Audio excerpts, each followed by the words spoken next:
শাবান মাসের মধ্য রজনীতে আল্লাহ রাব্বুল আলামিন তার রহমতের দৃষ্টি প্রশস্ত করেন। সুবহানাল্লাহ। আল্লাহ পাক শবে বরাত মানে আমরা যেটা বুঝি প্রচলিত অর্থে লাইলাতুন নিসফু মিনা শাবান, শাবান মাসের মধ্য রজনী, যে 15 শাবানের এই যে রজনী, এই রাতে আল্লাহ রাব্বুল আলামিন তার সৃষ্টির দিকে তার রহমতের দৃষ্টিটা প্রশস্ত করে দেখেন, প্রশস্ত করেন। এবং বাড়াবাড়ি আর ছাড়াছাড়ি, একটা অতিরিক্ত বাড়াবাড়ি, সে একদম শবে বরাতকে মনে হয় লাইলাতুল কদরের উপরে নিয়ে যাচ্ছে। লাইলাতুল নিসফু মিনা শাবানকে কোনো কোনো ক্ষেত্রে বাড়াবাড়ি পন্থীরা একদম লাইলাতুল কদরের উপরে নিয়ে চলে যাচ্ছে। আর ছাড়াছাড়ি যারা, তারা বলছে এই রাত্রে কোনো কিছুই করা যাবে না। দুইটাই চরমপন্থী, বুঝতে পারছেন না মনে হয় কথা।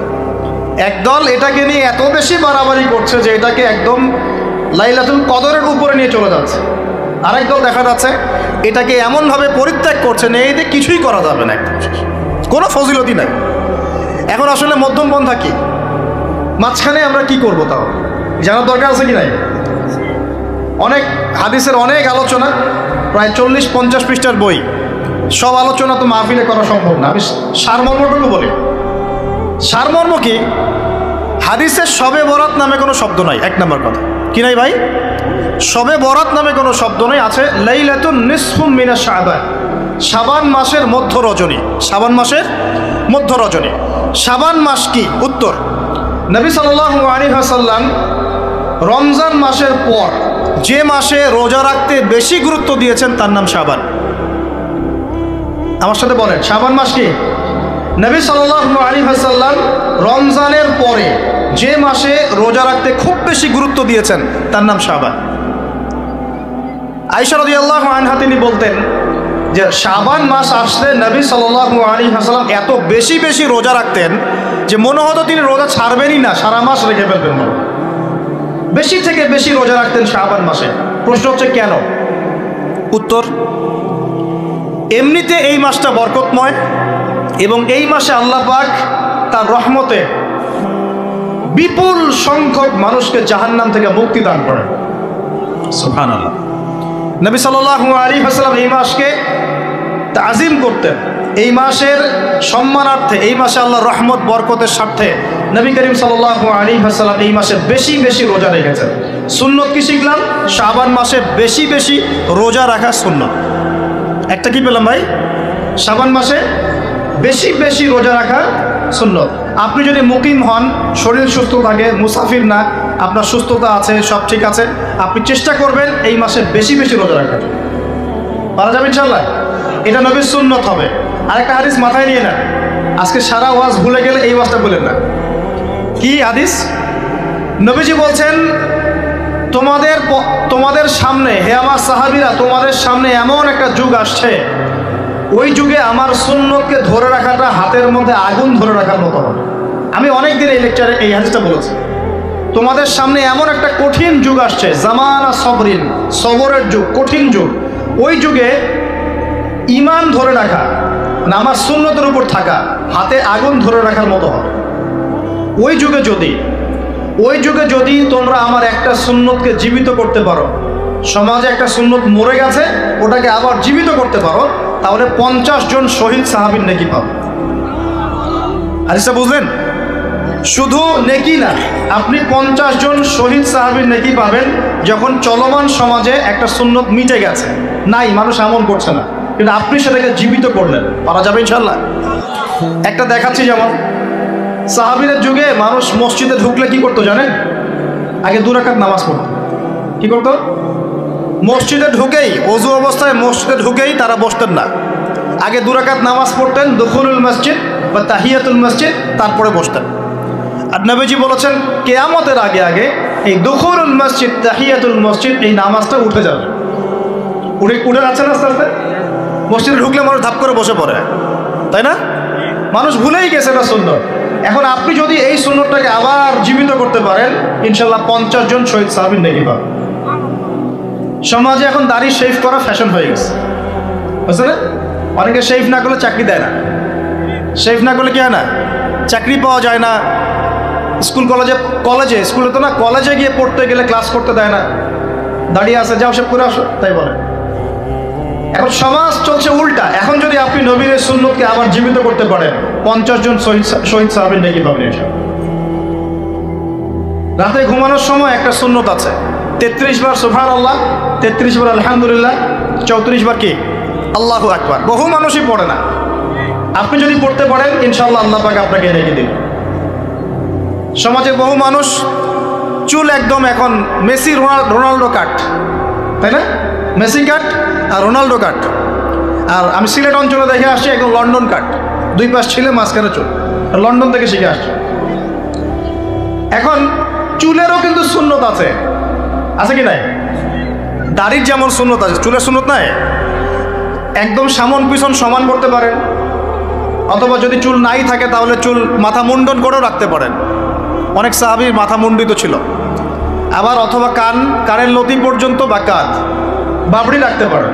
এটা চুলের সুন্নত হলো কিনা? এখন সমাজের সব মানুষ এই সুন্নতটাকে ভুলে গেছে। আপনি সুন্নত মনে করে রেখেছেন, ইনশাল্লাহ আপনি নেকি পাবেন ইনশাআল্লাহ। এরকম অগণিত সুন্নত আছে, অগণিত, যেগুলো আমাদের সমাজ থেকে আস্তে আস্তে উঠে যাচ্ছে। আমি খুব দুঃখের সাথে বলছি, অনেক মসজিদে ফরজ নামাজ পড়ার পরে আমরা কি করি? একটা মোনাজাত করি, আল্লাহুম্মা আমিন বিরহমাতিকা ইয়া আরহামার রাহিম, ব্যাস উঠে চলে গেলাম, তাই না? উঠে চলে যায় না? তারপর স্যান্ডেল নিয়ে বাইরে চলে গেল। অথচ সালাম ফিরানোর পরে একবার বলতে হয় আল্লাহু আকবার, কি বলতে হয়? 3 বার বলতে হয় আস্তাগফিরুল্লাহ আস্তাগফিরুল্লাহ আস্তাগফিরুল্লাহ, বলতে হয় আল্লাহুম্মা আনতাস সালাম ওয়া মিনকাস সালাম তাবারাকতা ইয়া যাল জালালি ওয়াল ইকরাম। একবার পড়তে হয় আয়াতুল কুরসি, 33 বার সুবহানাল্লাহ, 33 বার আলহামদুলিল্লাহ, 33 বার আল্লাহু আকবার, তারপর কালিমা শাহাদা। এরপর সূরা ফালাক একবার, সূরা নাস একবার, ইখলাস একবার। আরো তো অনেক দোয়া আছে, আল্লাহুম্মা লা মানিআ লিমা আ'তাইত ওয়া লা মু'তিয়া লিমা মানা'ত ওয়া লা ইয়ানফা'ু যাল জাদ্দি মিনকাল জাদ।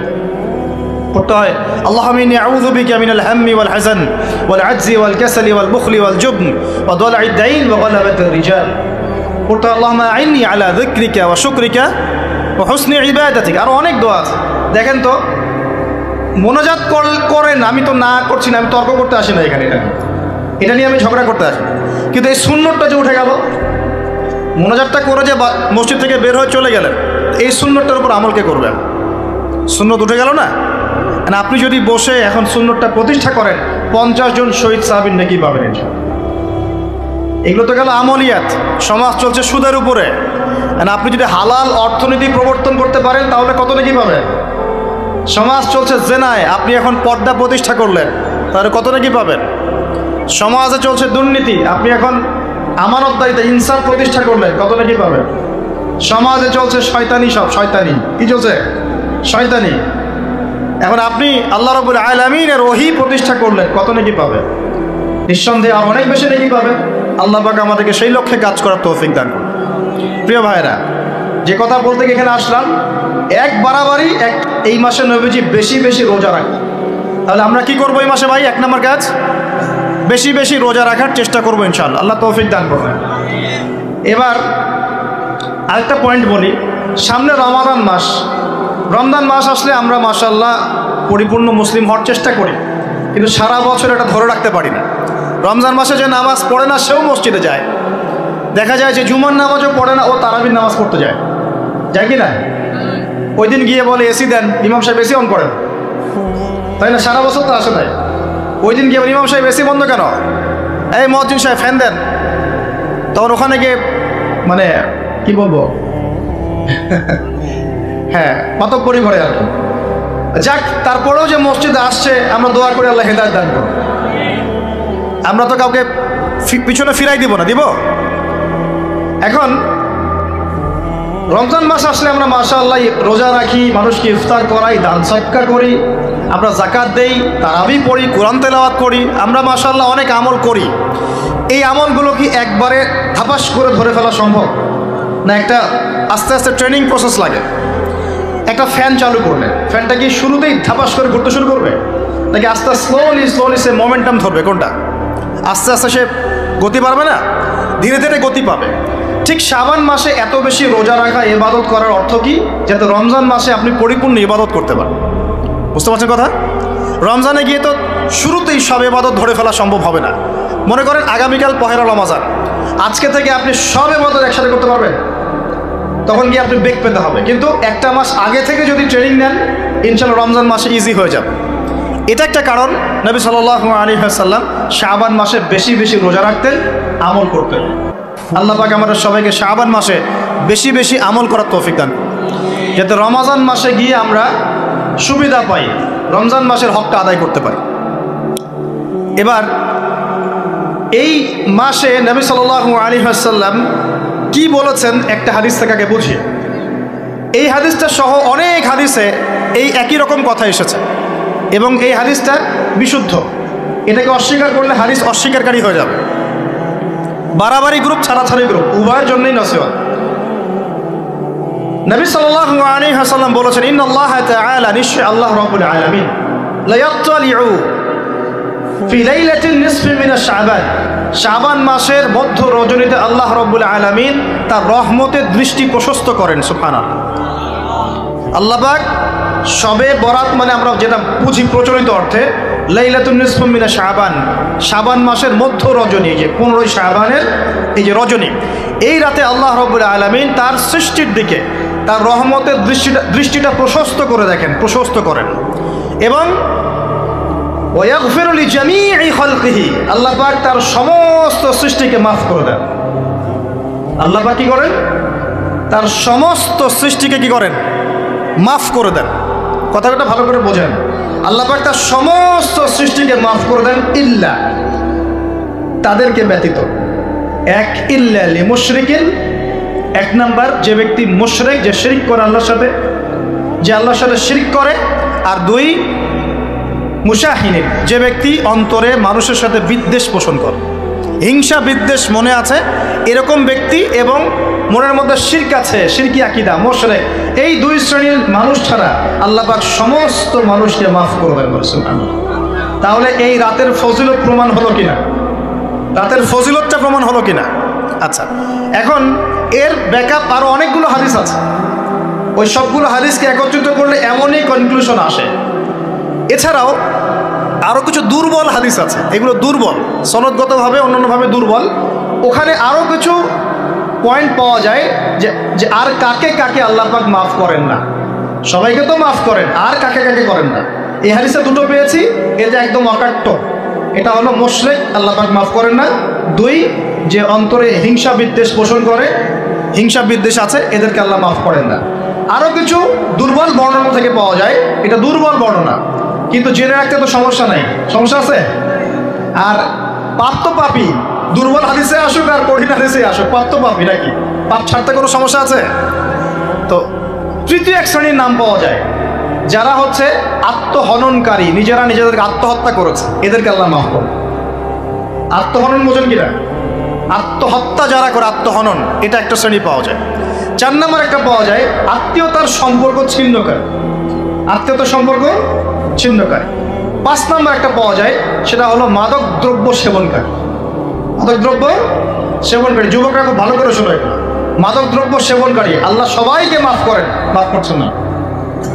আরেকটা পাওয়া যায়, সেটা হলো যারা জেনার পাপে লিপ্ত আছে। কিসের পাপে ভাই? জেনার পাপ। এরকম আর কিছু ব্যাকআপ পাওয়া যায়, কিন্তু এগুলোর বর্ণনা দুর্বল। বর্ণনা কি? দুর্বল, কিন্তু পাপ তো পাপই নাকি? এই পাপগুলো তো পাপ, এই পাপগুলো করলে কি আল্লাহ খুশি হন? অকাট্য সহি থেকে পাওয়া যায় এই দুইটা, মুশরিক এবং মুশাহিদ, যারা শিরক করে, অন্তরে বিদ্বেষ পোষণ করে, আল্লাহ পাক এদেরকে মাফ করেন। এখন আগে জানি শিরক থেকে কিভাবে বাঁচবো, শিরক কি এবং কেন, তারপরে জানবো হিংসা বিদ্বেষ, তারপরে আমরা যাব এই রাত্রে আমরা কি করতে পারি। মনে রাখবেন, আমল করতে হবে 3টা বিষয় খেয়াল রেখে। কয়টা বিষয় ভাই? আমল করতে হবে 3টা বিষয় খেয়াল রেখে। এক, আমল করতে হবে একমাত্র আল্লাহ পাকের সন্তুষ্টির জন্য। 1 নম্বর কি বলেন? এক, আল্লাহর সন্তুষ্টির জন্য, কারো সন্তুষ্টির জন্য না, কারোর জন্য না, শুধু কার জন্য?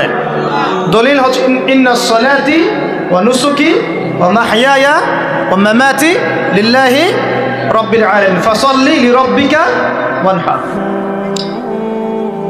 2, আমল হতে হবে একমাত্র নবী সাল্লাল্লাহু আলাইহি ওয়াসাল্লামের সুন্নাত মোতাবেক। কার সুন্নাত মোতাবেক? নবী এবং সাহাবীদের সুন্নতের সাথে মেলে না, সেই আমল করা যাবে না। নবী এবং সাহাবীদের সুন্নতের সাথে মেলে না, সেই আমল করা যাবে না।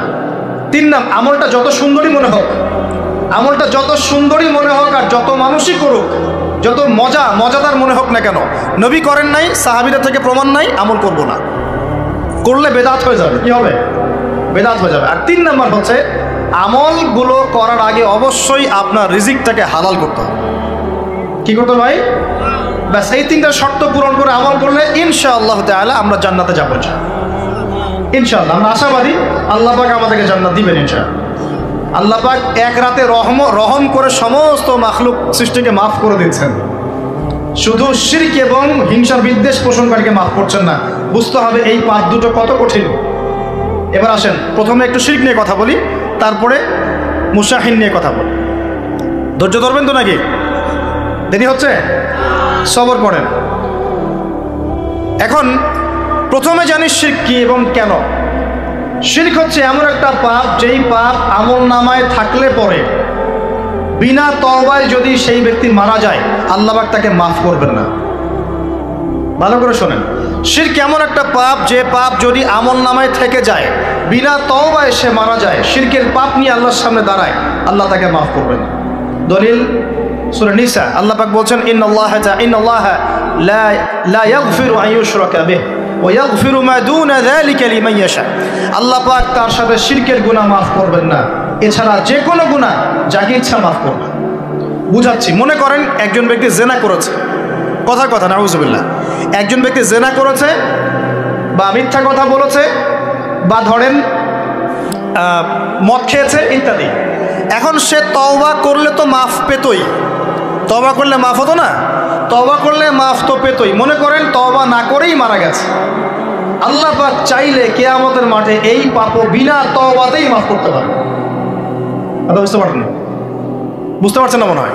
মনে করেন একজন ব্যক্তি মদ খেয়েছে, জেনা করেছে ইত্যাদি, সে তওবা করার ফুরসত পায় নাই, বিনা তওবায় মারা গেছে। আল্লাহ পাক চাইলে কিয়ামতের মাঠে তওবা না করা সত্ত্বেও আল্লাহ পাক তাকে মাফ করতে পারে। কিন্তু একজন ব্যক্তি শিরকের পাপ করেছে, তওবা না করে মারা গেছে, আল্লাহ পাক কিয়ামতের মাঠে শিরকের পাপ মাফ করবে। আমি কি বুঝতে পারছি? অন্য পাপের কারণে আল্লাহ রাব্বুল আলামিন শাস্তি দিয়েও হোক, কোনো একটা ভাবে হোক, নবীর সুপারিশের মাধ্যমে হোক, তাকে জাহান্নামে গেলেও সেখান থেকে বের করে জান্নাতে দিবেন ইনশাআল্লাহ। কিন্তু শিরকের পাপ যার আমল নামায় থাকবে, তার উপর জান্নাতকে হারাম করে দেওয়া হয়েছে। বলেন নাউজুবিল্লাহ। সূরা মাইদায় দলিল আছে, শিরকের পাপ যার আমল নামায় আছে তার জন্য জান্নাতকে হারাম করে দেওয়া হয়েছে। শিরক মানে অংশীদার সাব্যস্ত করা, আল্লাহ পাকের সাথে কাউকে সমকক্ষ করা। শিরক কত প্রকার হয়? উত্তর 3 প্রকার। কয় প্রকার ভাই? বিশ্বাসে শিরক হয়, মানে আকীদায় শিরক হয়, আমলে শিরক হয়, মানে কাজে শিরক হয়, কথা বা লিসানে শিরক হয়। মনে থাকবে? 1 নাম্বার কিসে শিরক হয়? বলেন আমার সাথে। বিশ্বাসে শিরক হয়, আকীদায় শিরক হয়। 2 নাম্বার আমলে শিরক হয়, কাজে শিরক হয়। 3 নাম্বার কথায় শিরক হয়। কয়েকটা এক্সাম্পল দিয়ে বুঝতে পারবেন। একজন ব্যক্তি মনে করেন বিশ্বাস করে যে আল্লাহ বলতে কেউ নাই, কি হবে এটা? বলেন শিরক। একজন ব্যক্তি মনে করেন বিশ্বাস করে যে আল্লাহ আছে, আরো ইলাহ আছে, তাহলে কি হবে? কেউ যদি বিশ্বাস করে আল্লাহর সন্তান আছে, কি হবে? কেউ যদি বিশ্বাস করে মহাবিশ্ব আল্লাহ সৃষ্টি করে নাই, বিগ ব্যাং থেকে সৃষ্টি হয়েছে, কি হবে? কেউ যদি বিশ্বাস করে আল্লাহ মানুষকে সৃষ্টি করে নাই, মানুষ বানর থেকে হয়েছে, কি হবে? আচ্ছা, বিশ্বাসগত শিরক। কেউ যদি মনে করে আল্লাহ ছাড়া অমুকে আমার সন্তান দিতে পারে, কি হবে? কেউ যদি বিশ্বাস করে যে আল্লাহকে পাওয়ার জন্যে আমাকে মাধ্যম ওসিলা পূজা করতে হবে, তাহলে কি হবে? কেউ যদি চন্দ্র, সূর্য, গ্রহ, নক্ষত্র, গাছপালা, মূর্তি এসবে পূজা করে, কি হবে এগুলা? এগুলো বিশ্বাসগত শিরক। কেমন শিরক ভাই? বিশ্বাসগত শিরক। 2 নাম্বার আসেন আমলগত, কাজগত শিরক। কেমন? মনে করেন সেজদা করতে হয় কার জন্যে? কেউ যদি এখন কবরে গিয়ে সেজদা করে, কি হবে? আল্লাহর জন্য সেজদা করতে হয় না কবরে সেজদা করতে হয়? সেজদা কার জন্যে? আচ্ছা, তাহলে শিরক হবে। কুরবানি কার জন্য করতে হয়? কেউ যদি এখন মনে করেন জিনকে সন্তুষ্ট করার জন্য কুরবানি করে দেবে, কি হবে? এখনকার যুগে কিন্তু বহু মানুষ জিনের উপাসনা করে, এখনকার যুগে বহু মানুষ জিনের উপাসনা করে। আর জিন বলে একটা জাতি আছে, আমাদের সাথে চলাফেরা করে, আমরা দেখতে পারি না। আমরা কি সব দেখতে পারি? আমরা কি সব জানি? আমরা তো আমাদের আত্মাকেই দেখতে পারি। এত ঘুমাই গেছেন, আত্মা চলে গেছে, দেখতে পারছেন? আর আমরা কি জানি? আমরা কতটুকু জানি আগামীকাল কি হবে আপনার সাথে? বলেন দেখি, কেউ জানে? আমাদের জ্ঞান কত ক্ষুদ্র, বুঝতে পারলাম। আগামীকাল কি হবে তাই জানি না, আমার আত্মাকেও চোখে দেখি না। আর আমি যদি দাবি করি এখন আমি সব জানতাম, তাহলে কি হবে? অতএব জিন জাতি আমাদের মধ্যেই আছে কি নাই? ওমা খালাকতুল জিন্না ওয়াল ইনসা ইল্লা লিয়াবুদুন, আমি জিন আর মানুষকে শুধুমাত্র আমার ইবাদত করার জন্যই সৃষ্টি করেছি। আল্লাহ পাক আমাদের সবাইকে আল্লাহ পাকের সত্য বোঝার তৌফিক দান করুন। এবার আসেন, আপনাদের পার্বত্য এলাকায় জিনের উপাসনা হয়। এখন বলেন ভাই কেমন করে জানলেন? যত তান্ত্রিক মান্ত্রিক কবিরাজ জাদুকর সব এই পাহাড়ি এলাকায় ঘুরে বেড়াচ্ছেন, এবং চোখ কান খোলা রাখলে আপনারাও বুঝতে পারবেন। জিনের উপাসনা করলে অনেক কিছু ভেলকিবাজি দেখানো যায়। জিনকে আল্লাহ পাক কিছু ক্ষমতা দিয়েছে। জিন অনেক দূর থেকে দেখতে পারে। মনে করেন যে কেউ একজন এখানে বসে আছে, সে দাবি করছে যে সে অলৌকিক ক্ষমতার অধিকারী, অথচ ওর কাছে জিন আছে। কি আছে? জিন। এখন আপনি শুনেছেন যে অমুক জায়গায় অমুক বাবা আছে, সে অনেক বড় ক্ষমতার অধিকারী, যাই দেখি ওনার কি ক্ষমতা। এখন আপনি রাস্তায় আসছেন, তার সেই জিন তো আগেই দেখতে পাচ্ছে আপনি আসছেন দূর থেকে, সে আগে খবর দিল আসতেছে মক্কেল, ওই যে মক্কেল আসতেছে। এখন সে বলল যে ওই ব্যক্তির সাথে যে জিন আছে ওর সাথে কানেকশন কর। সবার সাথে একটা জিন আছে না? আছে কি না? একটা করে জিন শয়তান আছে না সবার সাথে? দুইজন ফেরেশতা, একজন জিন, সবার সাথেই আছে। আছে কি না? আপনার জিন জানে আপনার সাথে অতীতে কি হয়েছিল? জানে তো। আপনার জিন আপনার সাথে আছে না শুরু থেকে? তাহলে আপনি 1 মাস আগে কি করেছেন আপনার জিন তো জানে। ও ভবিষ্যৎ জানে না, কিন্তু অতীত তো জানে। ও তো ভবিষ্যৎ জানে না, কিন্তু অতীতে আপনি কি করেছেন ও তো জানে না? এখন এ ওর সাথে এই কারিনের সাথে যোগাযোগ করছে। এ ওকে বলছে এই তো 1 মাস আগে অমুক মেয়ের পিছনে দৌড়াইছিল, এই 1 মাস আগে অমুক একটা মেয়ের পিছনে দৌড়াইছে, ওই মেয়েকে পাওয়ার খুব চেষ্টা করছে, কিন্তু 1 মাস আগে ব্যবসায়ী কাজ করছে, কিন্তু 1 মাস আগে ওই কাজ করছে। এখন আপনি হেঁটে হেঁটে আসলেন, এদিকে খবর পাস করা শেষ, এসে বললেন বাবা আপনার কি ক্ষমতা, আমি আপনার ক্ষমতার নিদর্শন দেখতে চাই। সেই বাবা এখন বলছে যে তুই তো সেই ব্যক্তি না, তোর নাম অমুক না, আপনি তো ভেবাচকা খেয়ে গেলেন। হ্যাঁ তাই তো, আমার নাম তো অমুক। তুই তো 1 মাস আগে এই মেয়ের পিছনে ঘুরছিস না? হ্যাঁ তাই তো, আপনি কেমন করে জানলেন? তুই 1 মাস আগে এই কাজ করছিস না? তাই তো, আপনি কেমন করে জানলেন? আপনার তো চোখ একদম আসমান উঠে গেল। বাপরে বাপ, সে তো আমার অতীতের সব বলে দেয়, তুই অমুক জায়গায় এটা পাপটা করছিস না, তুই এই জায়গায় ওটা লুকায় রাখছিস না, ব্যাস আপনার মাথা খারাপ। জিনের উপাসনা করে মানুষ অনেকেই। আর জিনরা কি করে? অনেক সময় আসমানের কাছে যায় সংবাদ নেওয়ার জন্য। সূরা মুলক পড়েন, সূরা মুলকের 1ম পৃষ্ঠা পড়েন। আল্লাহ পাক ওদেরকে তাড়ানোর জন্যে আসমানের মধ্যে এই উল্কাপিণ্ড নক্ষত্র নিক্ষেপ করেন। রুজুম আল্লিশ শায়াতিন, আল্লাহ বলেছেন এই নক্ষত্রগুলা আমি রুজুম আল্লিশ শায়াতিন, শয়তানদেরকে তাড়ানোর জন্য রেখেছি। পৃথিবীতে অনেক কিছুই ঘটে, আমরা খালি চোখে বুঝতে পারি না। এখন কেউ যদি জিনের উপাসনা করে, জিনকে সন্তুষ্ট করার জন্যে এই কুরবানি করে, তাহলে কি শিরক হবে কি না? সেজদা কার জন্যে? অন্য কারোর জন্য করলে কি হবে? কুরবানি কার জন্যে? অন্য কারোর জন্য করলে কি হবে? কার নামে কসম করতে হয়? যদি অন্য কারোর নামে কসম করি, এই যে এখন বাপের নামে কসম, মায়ের নামে কসম করেন কেন? কসম করা যাবে না এভাবে। মান হালাফা বিগাইরি ইসমিল্লাহি ফাকাদ কাফার, কেউ যদি আল্লাহ ছাড়া অন্য কারো নামে কসম করে সে কুফরি করবে। যদি কসম করতেই হয় আপনাকে আল্লাহরই কসম করতে হবে। যদি কসম করতে হয় কার কসম করবে? আর আল্লাহর কসম করে কি মিথ্যা বলতে পারবে? মিথ্যা বললে তোমার কাফারা দেওয়া লাগবে। আচ্ছা, কাফারা কি? সবচেয়ে সহজ কাফারা হচ্ছে 3টা রোজা রাখা। কয়টা রোজা? 3টা। আসেন আমরা যাই। এখন কসম করবো আল্লাহর জন্যে, দোয়া করেন কার কাছে?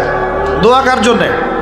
এখন যদি অন্য কারোর কাছে দোয়া করা শুরু করি, সন্তানকে দিবে, অন্য কারোর কাছে চাওয়া শুরু করি। মনে করেন আপনার রোগ ব্যাধি দেওয়ার ভালো করার মালিককে, যদি এখন আপনি একটা আংটি পরে মনে করেন এই আংটি আপনার রোগ ভালো করবে, কি হবে? শিরক হবে কি না? এরকম অগণিত কাজের শিরক আমরা করছি। আল্লাহ পাক আমাদের শিরক থেকে বাঁচান। আর ভবিষ্যতের মালিককে, সময়ের মালিককে, ভবিষ্যৎ কে জানে? রাস্তায় টিয়া পাখি দেখে ভাগ্য পরীক্ষা করছে, ও কি ভবিষ্যৎ বলতে পারবে? যদি ওখানে গিয়ে হাত দেখান শিরক হবে না? রাশিফল দেখা যায়, রাশিফল কি রাশিফল, আজকে তোমার দিনটা কেমন যাবে, কালকে তোমার দিনটা কেমন যাবে, আছে না? তো এগুলো বিশ্বাস করলে কি হবে? এবং পদে পদে শিরকে নিমজ্জিত আছে। এগুলো তো গেল আমলগত শিরক, আরো অনেক শিরক আছে। আমাদের কথার মধ্যেও শিরক হয়। কিসের মধ্যে? কথার মধ্যে। যেমন আমরা বলি ডাক্তার ভালো ছিল, না হলে রোগীকে বাঁচানো যেত না, বলি কি না? অনেকে বলি না, শিরক হবে। কেউ যদি বলে যে ড্রাইভারটা ভালো ছিল, না হলে গাড়ি নির্ঘাত অ্যাক্সিডেন্ট করতো, কি হলো কথায়? আরেকটা বিষয় আছে, আমরা অনেক সময় ইবাদত করি মানুষকে দেখানোর জন্য, সবাই বড় দানবীর বলবে, আমাকে নামাজি বলবে, এটাও কি? এটাও শিরক। কথার মধ্যে আর অনেক শিরক করি। সার্বভৌম ক্ষমতার মালিককে, তাবারাকাল্লাযী বিয়াদিহিল মুলক, সার্বভৌম ক্ষমতার মালিককে। আর আমরা যদি মনে করি আমরাই সার্বভৌম ক্ষমতার মালিক, কি হবে? শিরক হবে না? এরকম প্রচুর শিরকে আমরা নিমজ্জিত আছি। সবচেয়ে বড় যে শিরকটা এখনকার বিশ্বে চলছে সেটা হলো আল্লাহ পাকের হালালকে আমরা হারাম করে নিচ্ছি, আল্লাহর হারামকে হালাল করে নিচ্ছি। করছে কি না? বুঝতে পারছেন না মনে হয়। মাদক দ্রব্য কি হালাল না হারাম? আমরা অনেক সময় হালাল করে নিয়েছি, তাই নাই? জেনা হারাম না হালাল? আমরা এখন জেনাকে প্রমোট করছি, উস্কে দিচ্ছি। সমকামিতা হালাল না হারাম? এই সমকামিতার ব্যাধি ছড়িয়ে পড়েছে এখন সমাজের রন্ধ্রে রন্ধ্রে, পড়েছে না? এদেরকে আল্লাহ পাক এমন শাস্তি দিবেন যে শাস্তি আল্লাহ পাক কুল কায়নাতে কাউকে দেন নাই। কেমন শাস্তি দিবেন? কওমে লূতকে আল্লাহ রাব্বুল আলামিন মাটি থেকে উপরে উঠিয়ে আকাশ থেকে পাথর বর্ষণ করে থেতলে দিয়ে আবার মাটিতে দাফন করে দিয়েছে কওমে লূতকে। আল্লাহু আকবার। এই শাস্তি অপেক্ষা করছে এদের জন্য। সুদ হালাল না হারাম? আমরা কি এটাকে জায়েজ করে নিচ্ছি কিনা, খাচ্ছি কিনা?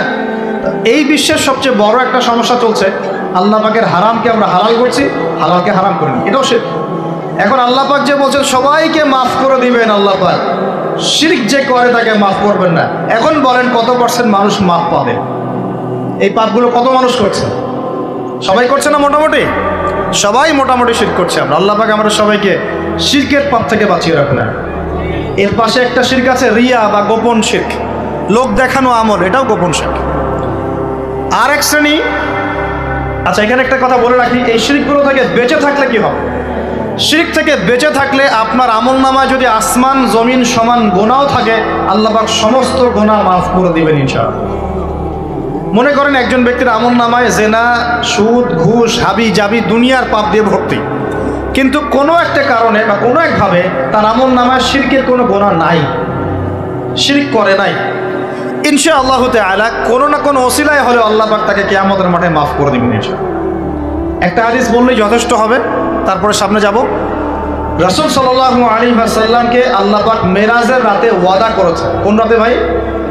মেরাজের রাতে ওয়াদা করেছেন, হে মুহাম্মদ সাল্লাল্লাহু আলাইহি ওয়াসাল্লাম, তোমার উম্মতের মধ্যে যে কোনো ব্যক্তি যত বড়ই পাপ করুক না কেন, আসমান জমিনের সমানও যদি পাপ করে আমার সামনে দাঁড়ায়, কিন্তু তার আমল নামায় শিরকের পাপ নাই, আমি আল্লাহ তার সামনে আসমান জমিন সমান ক্ষমা নিয়ে হাজির হব, মানে সে মাফ পেয়ে যাবে ইনশাআল্লাহ।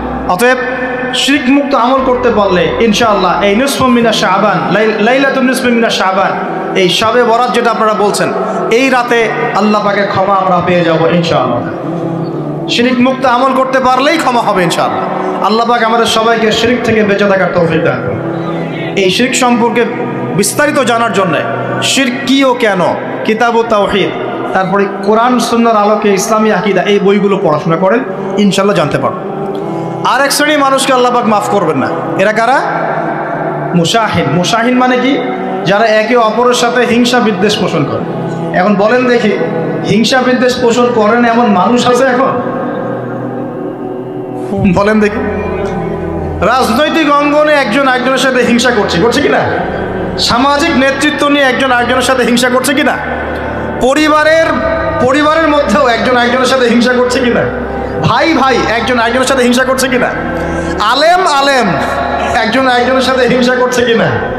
করছে না? বক্তা একজন একজনের সাথে হিংসা করে কিনা? ধর্ম থেকে শুরু করে বিশ্ব রাজনীতি পর্যন্ত হিংসার দাবানলে এখন পুরো বিশ্বের মানুষ জ্বলে পড়ে শেষ হয়ে যাচ্ছে, হচ্ছে না? মহিলা হিংসা করে কিনা? সতীনে হিংসা করে কিনা? সতীন বোঝেন কি না? বিয়েই তো করেন নাই, সতীন বুঝবেন কি? সতীন কি জিনিস? দুই বউ, এক বউ আরেকবার কি হয়? সতীনে সতীনে হিংসা করে কিনা? আয়েশা রাদিয়াল্লাহু আনহার বাসায় মানে ঘরে নবী সাল্লাল্লাহু আলাইহি ওয়াসাল্লাম বসে আছেন, ঢুকেছেন, আর অন্য একজন স্ত্রীর ঘর থেকে একটা খাবার আসতে পারে না, ভালোবেসে মহব্বত করে হাদিয়া দিয়েছেন। আয়েশা রাদিয়াল্লাহু আনহা যখন দেখলেন তার ঘরের মধ্যে খাবার পাঠিয়েছে অন্য একজন স্ত্রী, পুরো থালাটাকে মাথার উপর নিয়ে থাবাস করে ভেঙে ফেলে দিলেন। তো রাসূলুল্লাহ সাল্লাল্লাহু আলাইহি ওয়াসাল্লাম মুচকি মুচকি হাসছেন, আর উপস্থিত হয়তো আরো দু একজন ছিলেন, তাদেরকে বলছেন যে তোমাদের মা রাগ করেছে। তিনি নিজেই হাতে সেগুলো তুললেন, সব ভাঙাচোরা পিসগুলো নিজে তুললেন, তুলে রেখে দিয়ে ভালো থালা বাটিগুলো হাদিয়া পাঠালেন ওই স্ত্রীর ঘরে যে ঘর থেকে খাবার এসেছে। এইভাবে ডিল করতে হয়। আর রাসূল সাল্লাল্লাহু আলাইহি ওয়াসাল্লাম তখন রাগ হন নাই, কেন এই কাজ করলাম, কেন এই কাজ করলাম। আরেকদিন আয়েশা রাদিয়াল্লাহু আনহা একটা কথা বলে ফেলেছেন। নবী সাল্লাল্লাহু আলাইহি ওয়াসাল্লাম তার কোন এক স্ত্রীর কাছ থেকে এসেছেন। আয়েশা রাদিয়াল্লাহু আনহা বলছেন, আপনি তার সাথে আপনি তার কথা কিভাবে স্মরণ করেন? সে তো একটু খাটো, এরকম একটা কথা বলেছেন, সে তো একটু খাটো, একটু বেটে। আয়েশা রাদিয়াল্লাহু আনহাকে আমাদের নবীজি বলছেন, শোনো, তুমি এমন একটা কথা বলেছ, আমাদের সবার জন্য হেদায়েত আছে, তুমি এমন একটা কথা বলেছ, এই কথাটা যদি সমুদ্রের সাথে মিশিয়ে দেওয়া হয় পুরো সমুদ্রের পানি দূষিত হয়ে যাবে। বলি নাউযুবিল্লাহ। এই যে এতটুকু কথা, যে সে তো একটু খাটো ইয়া রাসূলুল্লাহ, এই যে এতটুকু কথা খালি, এই যে অত কালো, অত অমুক, অত তমুক, অত গরিব, অত কৃষক, অত ছোট লোক, অত এই যে রিক্সাওয়ালা, অত আমরা কথা বলি না, এগুলো আমাদের এগুলো কথা আছে না সমাজে। এগুলো বলার সাথে সাথেই এটা এমন পাপ হয়ে যায়, সাগরের মধ্যে এই পাপ মিশিয়ে দিলে সাগরের পানি নষ্ট হয়ে যাবে। নাউযুবিল্লাহ। এরকম হিংসা বিদ্বেষ মনে থাকলে তাজকিয়া পাওয়া যায় না। তাজকিয়া মানে আত্মশুদ্ধি। তো এখানে এটা স্বভাব সুলভ মানুষের মধ্যে এসে যায়, আসে কি না? আসে না? এই সবে লাইলাতুন নিসফু মিনাশ শাবানের হাদিসগুলোর মধ্যে একটা হাদিসে আসছে, সনদের কথা আমি বলছি না, আমি প্রসঙ্গটা বলছি, যে আয়েশা রাদিয়াল্লাহু আনহা বলছেন, আমি ঘুম থেকে উঠে দেখি রাসূল সাল্লাল্লাহু আলাইহি ওয়াসাল্লাম নামাজ পড়ছেন। কি পড়ছেন? নামাজ। তার ঘরে নামাজ পড়ছেন। নামাজে এত লম্বা সেজদা করছেন যে আমার কাছে মনে হলো নবী মনে হয় ইন্তেকাল করেছেন। নাউযুবিল্লাহ। তারপরে আমি তাকে তার বুড়ো আঙ্গুল ধরে নাড়া দিলাম। নবী সাল্লাল্লাহু আলাইহি ওয়াসাল্লাম তাড়াতাড়ি নামাজ শেষ করলেন। শেষ করে বললেন, আজকের রাত এমন একটা রাত, এই রাতে আল্লাহ রাব্বুল আলামিন তার অসংখ্য বান্দাকে মাফ করে দেন। এরপর তিনি আবার ঘুমিয়ে গেলেন। আয়েশা রাদিয়াল্লাহু আনহা এবার উঠে বলছেন যে আমি দেখলাম যে নবী সাল্লাল্লাহু আলাইহি ওয়াসাল্লাম আমার ঘরে নাই। তখন তিনি বলছেন, আমার মনের মধ্যে তখন ওই মানে ফিলিংস আসলো যেটা মেয়েদের মধ্যে স্বভাব সুলভ চলে আসে। আমি মনে করলাম যে রাসূলুল্লাহ সাল্লাল্লাহু আলাইহি ওয়াসাল্লাম কি অন্য কোনো স্ত্রীর ঘরে চলে গেলেন আমাকে ছেড়ে। তখন আমি চাদর মুড়ি দিয়ে তাকে পিছু নেওয়া শুরু করলাম। পিছে গিয়ে দেখলাম রাসূল সাল্লাল্লাহু আলাইহি ওয়াসাল্লাম ওই জান্নাতুল বাকি বলি না আমরা, বাকিয়া গারকাত, মদিনায় মসজিদ নববীর পাশে কবরস্থান আছে না, ওই কবরস্থানে নবী সাল্লাল্লাহু আলাইহি ওয়াসাল্লাম দাঁড়িয়ে মাইয়েতের জন্য দোয়া করছেন। সুবহানাল্লাহ। আয়েশা রাদিয়াল্লাহু আনহা গিয়ে দাঁড়ালেন। নবীজি বললেন, তুমি কি মনে করছো আমি তোমার সাথে প্রতারণা করছি? আমি তোমার হক নষ্ট করব? বরং আজকের রাতে আল্লাহ রাব্বুল আলামিন অগণিত মানুষকে মাফ করে দেন। বলে সুবহানাল্লাহ। এই হাদিসগুলো এসেছে শবে বরাত প্রসঙ্গে। এখানেও দেখেন আয়েশা রাদিয়াল্লাহু আনহা কিন্তু একটু জেলাসি ফিল করেছে যে আমার ঘর থেকে আবার অন্য স্ত্রী ঘরে চলে গেল কিনা। এগুলো স্বভাব সুলভ, এগুলো আসতে পারে, এগুলো মানুষের মধ্যে কি আসতে পারে, কিন্তু বিদ্বেষ পোষণ করে একে অপরের ক্ষতি করে দেওয়া, এই কাজগুলো যারা করবে আল্লাহ পাক এই রাতে ওদেরকে মাফ করবেন না। এখন আমাদের জন্য আগে নসিহত দুইটা। এই রাত্রের ফজিলত পেতে হলে নসিহত আগে দুইটা। এক, আমাদের আকীদা আমলে কোনো শিরক থাকা যাবে না। বলি আমিন। আল্লাহ কবুল করুন। আমাদের আকীদা এবং আমলে কোনো প্রকার শিরক রাখা যাবে না। দুই, আমরা মনের মধ্যে কোনো ভাইয়ের প্রতি হিংসা বিদ্বেষ রাখবো না। রাখবো ইনশাল্লাহ? রাখবো না। আমরা কোনো ভাইয়ের প্রতি হিংসা বিদ্বেষ পোষণ করবো না ইনশাল্লাহ। একটা হাদিস বললেই আপনি বুঝে ফেলবেন, তারপর আমি সামনে যাচ্ছি, এরপরে আমি আস্তে আস্তে ফিনিশিং দেবো ইনশাল্লাহ। আল্লাহর রাসূল বলেছেন সাল্লাল্লাহু আলাইহি ওয়াসাল্লাম, তিনি বলেছেন যে তোমরা ততক্ষণ পর্যন্ত জান্নাতে যেতে পারবে না। ভালো করে শোনেন, তোমরা ততক্ষণ পর্যন্ত জান্নাতে যেতে পারবে না যতক্ষণ তোমরা প্রকৃত মুমিন না হচ্ছ, প্রকৃত মুমিন না হচ্ছ।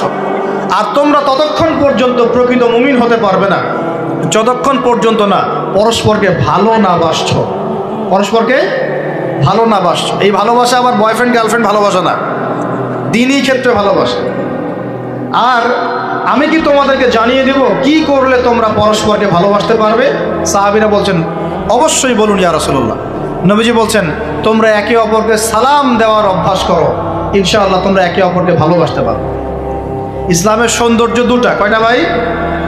বেশি বেশি মানুষকে সালাম দেয়া এবং মানুষকে খাবার খাওয়ানো। কি খাওয়ানো? আরেকটা মনে রাখবেন, কিয়ামতের আগে আগে মানুষ বাছাইকৃত মানুষকে সালাম দিবে, সবাইকে সালাম দিবে। চলছে কিনা সমাজে? কিয়ামত দূরে না কাছে? এটা আজকে আলোচনার টপিক না, তাহলে আমি বলতাম যে কতগুলো আলামত আপনি দেখতে পাবেন। এখন আমরা বুঝতে পারলাম এই রাতের ফজিলত আছে, আছে কি নাই?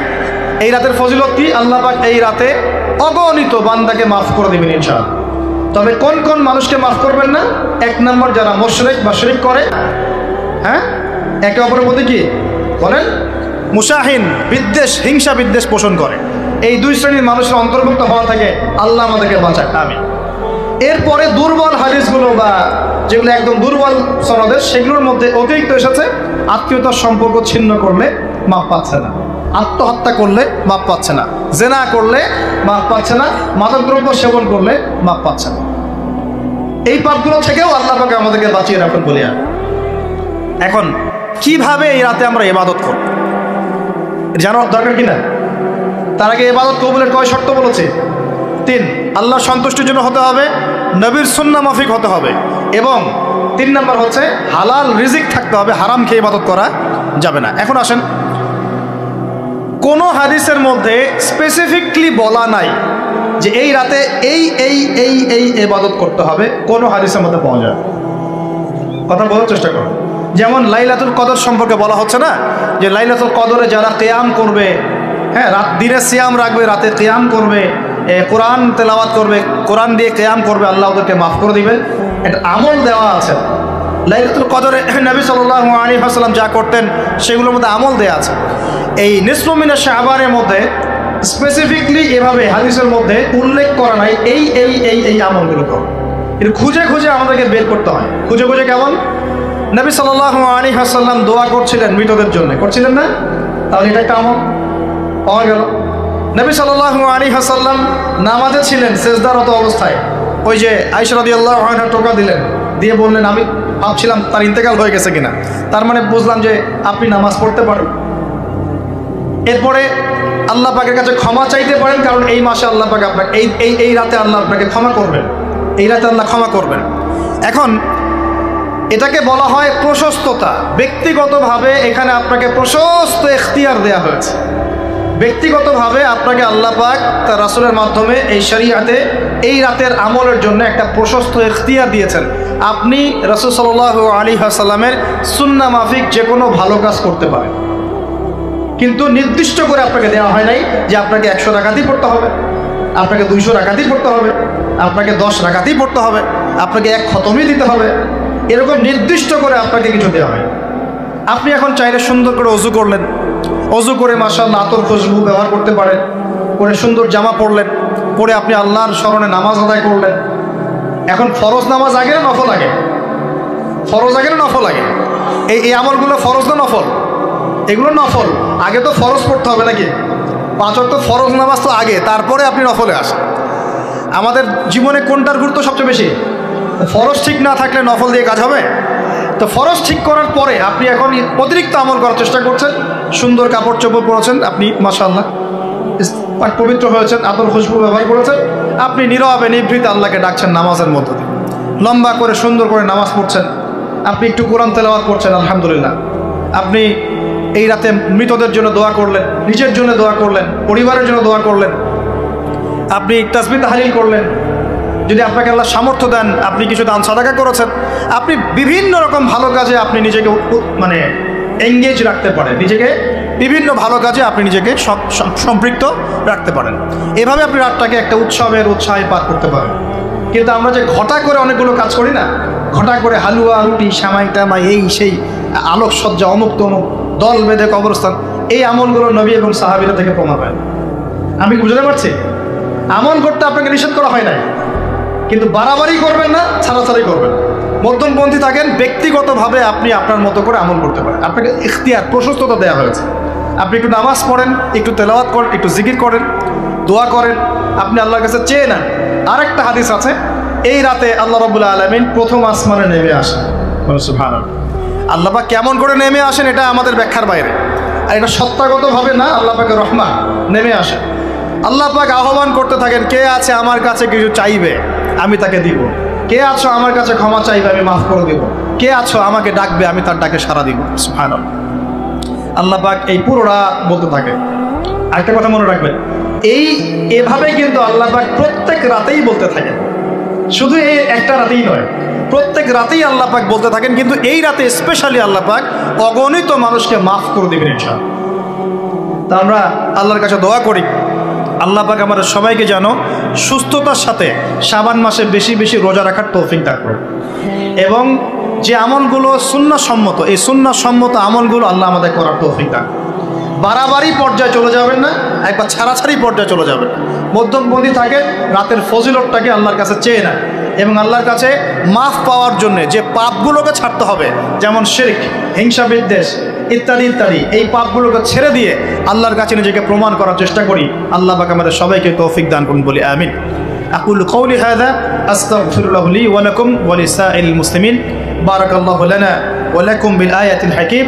ইন্নাহু তাআলা জাওয়াদুন কারীম মুবাররাউফুর রহিম।